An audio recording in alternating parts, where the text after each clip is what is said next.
জুলাই অভ্যুত্থানে অংশ নেয়া মেয়েদের আড়াল করে ফেলা হয়েছে বলে মন্তব্য করেছেন সমাজ কল্যাণ উপদেষ্টা শারমিন এস মুর্শিদ।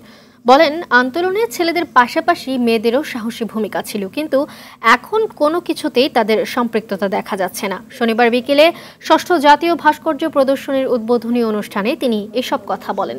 পূর্বের মতো অন্ধকার যেন আর নেমে না আসে সেভাবে কাজ করতে হবে উল্লেখ করে উপদেষ্টা বলেন, শিল্পের সমৃদ্ধিতে অন্তর্বর্তী সরকার সব রকম সহায়তা দেবে।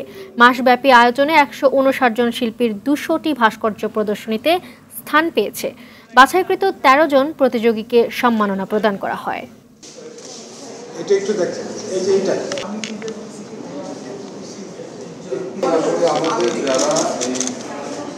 একটা সভ্য সমাজ প্রতিষ্ঠা নির্মাণের জন্য যে সকল মানুষরা কিন্তু আসলে অনেক স্যাক্রিফাইস করে বিভিন্ন কর্মে, বুদ্ধিবৃত্তিক জায়গায় কিংবা পরিশ্রমের জায়গায়, এমনকি দেশ গঠনে যাদের আত্মত্যাগ ঘটে, মানে যারা আত্মত্যাগ করেন, যারা নিজেদেরকে উৎসর্গ করে দেন, সেই সমস্ত মানুষদের প্রতি শ্রদ্ধা রেখে আমি আসলে কম্পোজিশনগুলো করি।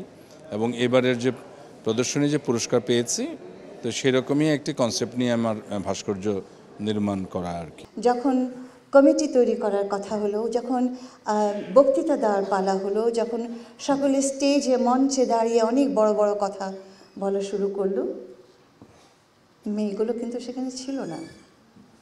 এবং কেউ মনেও করেনি যে মেয়েগুলোকে সেই জায়গাটায় দাওয়াত দেওয়া উচিত। কেন বলছি এই কথাটা?